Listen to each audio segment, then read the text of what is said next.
ஒவ்வொரு ஆண்டும் பருவமழையின் போது தமிழகத்தில் முக்கிய பாதிப்படையும் நகரமாக உள்ளது சென்னை மாநகரம். இந்த ஆண்டு பருவமழையின் போது கூட சாலைகள் அனைத்தும் சிதைந்து போனது. குழிகள் பெரும் பள்ளமாக மாறியுள்ளன. முக்கிய சாலைகள் சேறு குளங்களாக மாறியுள்ளன. ஒவ்வொரு ஆண்டும் இதே காட்சிதான் மீண்டும் மீண்டும் நிகழ்கிறது.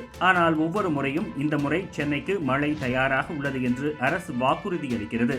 ஆனால் நிஜத்தை மக்கள் அறிய தொடங்கியுள்ளனர். சென்னையில் 90% பணிகள் நிறைவடைந்துள்ளன என்று கூறும் அரசு 30 நிமிட மழை சாலை நீரில் மூழ்க காரணம் என்ன?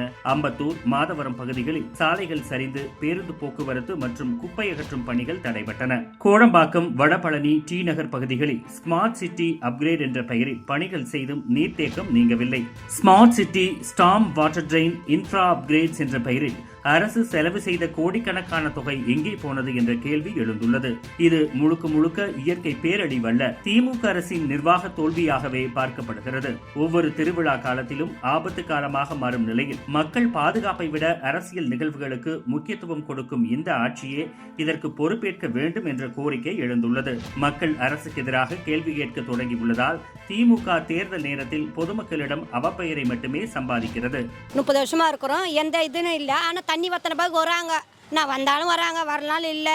இந்த ஏரியாவில் ஒரு ஸ்டெப்பிங் கிடையாது. யாரும் வர்றதில்லை சார். இவங்கெல்லாம் வந்து யாரும் அந்த ஒரு ஸ்டெப் எடுக்கிறதுல ஒரு இது பண்ணுறது கிடையாது.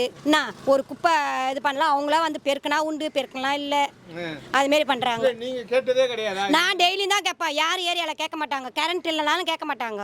இந்த பல்பு வேறு ரோட்டில் எரியலாம் நான் தான் கேட்பேன். அதான் எல்லாரும் என்ன பண்ணுவாங்க, நீ தாங்க கேட்குறீங்க, வேற யாரும் கேட்க மாட்டேன்றாங்க.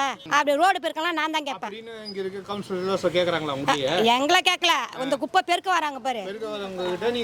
ஆமா, இது மாதிரி ப்ளீச்சிங் பவுடர் போட மாட்டேன்றீங்க, ஒரு மருந்து அடிக்க மாட்டேன்றீங்க ஏரியால.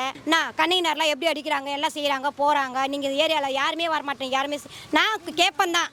அவங்க சொல்லுவாங்க, நீங்க தான் கேட்குறீங்க, நீங்க தான் போறீங்க. கரண்ட் ஆஃபீஸ் இங்கே கவர்மெண்ட்டுக்காரங்களே என்ன தான் கேட்பாங்க, நீ தாம்மா கேட்குற, ஏரியாவில் நீ கத்தினா கூட யாரும் வெளியே வராங்களாம்மா. ஆமா, எரியல, நான் என்ன பண்றது, நான் தான் கேட்டாகணும். அதெல்லாம் கேட்பேன் சார். நின்னெல்லாம் நான் இது பண்ண மாட்டேன். தலைவருங்க வந்தால் கூட நான் கேட்பேன், ஏரியாவில் தண்ணி இது பண்ண மாட்டேன்றீங்க, ஒன்றும் பண்ண மாட்டேன். ஒரு வாரம்லாம் கூட அவங்க கண்டுக்க மாட்டாங்க. அதுக்கு தானே ஓட்டு போடுறோம். அதுக்கு தான் நானும் ஸ்டெப் எடுக்கிறேன். அப்புறம் எதுக்கு உங்களுக்கு ஓட்டு போட்டு தண்ணி இது மாதிரி வருது? தண்ணி வராதுமே இன்னைக்கு தான் இந்த வருஷம் தான் பொங்கல் எடுத்து வந்து கொடுத்தாங்க. பொங்கல் இந்த வருஷம் தான். அதை நானும் ஆச்சரியப்பட்டேன். என்ன இந்த வருஷம் பொங்கல் எடுத்து வந்தீங்க, வெள்ளம் வரலையே? வெள்ளம் வந்தாலே கவனிக்க மாட்டேங்க. என்ன வெள்ளம் வராத எப்படியே பொங்கல் எடுத்து வந்தீங்க?